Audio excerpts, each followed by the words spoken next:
IIM Joker ঘটনায় এবার সক্রিয় রাজ্য মহিলা কমিশন, অন্যদিকে সন্দিহান জাতীয় মহিলা কমিশন।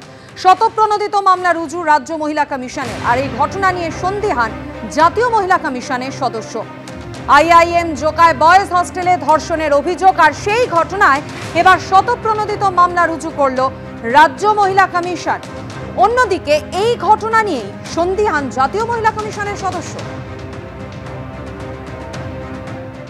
সুমোটো করে দিয়েছি শতপ্রণোদিত মামলা, যেটা মেয়েটির অন্য কোনো ফর্মালিটিতে আটকে না যায় এবং পরিবার এই সময়ে তো একটু সেন্সিটিভ ইস্যু, পরিবার যদি এক্ষুনি কোনো অস্বস্তি বোধ না করে আমরা কথাবার্তা বলছি।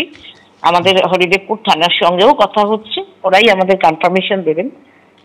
আমাদের তরফ থেকে বলা হয়েছে আমরা 3টে নাগাদ যেতে চাই। এই ধরনের ঘটনা ঘটা উচিত নয়। কোনো প্রিমিয়াম বলুন, সাধারণ জায়গা বলুন, এর মধ্যে কোনো বিভাজন আমি করতে চাই না। কোথাওই এই ধরনের ঘটনা অভিপ্রেত নয়।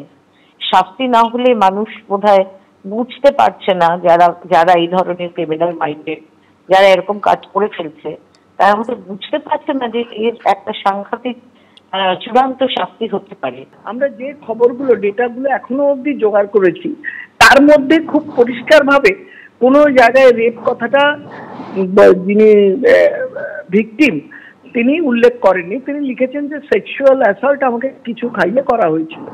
তো ওই জিনিসটা ভেরিফাই করার জন্য আমি তার বাবার সঙ্গে প্রচুর চেষ্টা করেছি। His phone is switched off. আমরা প্যারালাল যা খবর নেওয়া নিয়েছি, আমরা সুমোটো কেসটাও নিয়েছি, কিন্তু যতক্ষণ না অথেন্টিসিটি অফ দ্য ফ্যাক্ট আমার কাছে আসছে, আমি এটা নিয়ে কোনো বিবৃতি দেওয়ার মতো জায়গায় নেই। অফকোর্স মেয়েটির স্বার্থ, তার সম্মান, তার সুরক্ষার জন্য আমরা পাশে আছি, উদ্বিগ্ন, এবং যা যা করার করব। কিন্তু আদৌ ঘটনাটি কতখানি ঘটনা, কারণ বাবা বলছে রেপের মতো কোনো ঘটনা নেই, বাবা মিথ্যে বলছে না।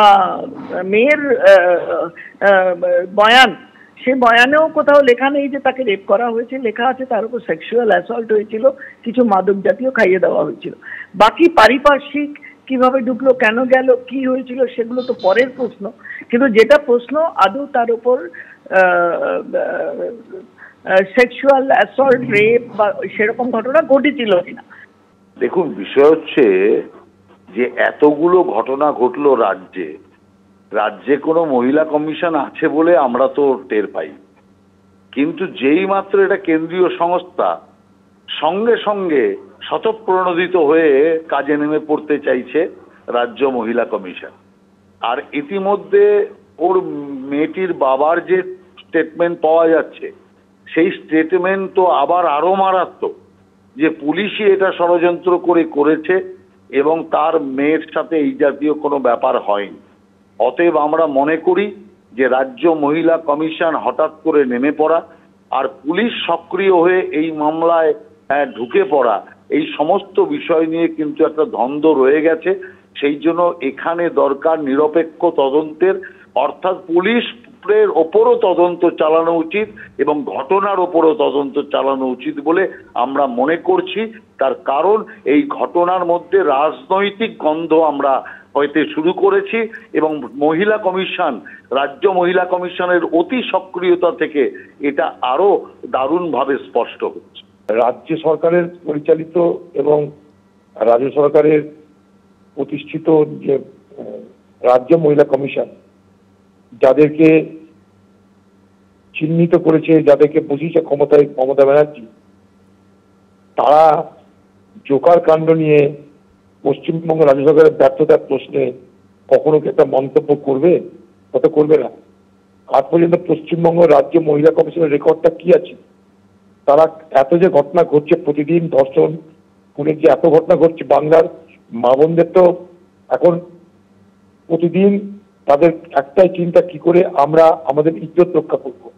সেই জায়গায় দাঁড়িয়ে যখন বাংলার মা বোনের ইজ্জত রক্ষার জন্য তারা দুশ্চিন্তা করছে, লড়াই করতে হবে বলে তারা জানে, সেই জায়গায় দাঁড়িয়ে পশ্চিমবঙ্গের মহিলাদের কমিশন, সেটা আবার রাজ্য মহিলা কমিশন, তারা সরকারকে বাঁচানোর জন্য যা যা করার সবই করবে।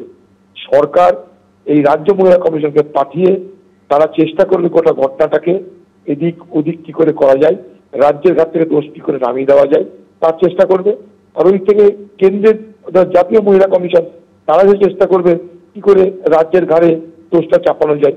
এই তো লড়াই হবে। দুদিনে আমরা মুরগি লড়াই দেখবো, কি আবার আরেকটা 10 দিন অপেক্ষা করব? রাজ্য মহিলা কমিশন, কেন্দ্র মহিলা কমিশন, দুদিন ধরে মুরগি লড়াইয়ের পর আরেকটা 10 দিন আমাদের অপেক্ষা করার সময় এসে যাবে। অনেক ধন্যবাদ অধীর বাবু আমাদের সঙ্গে কথা বলার জন্য।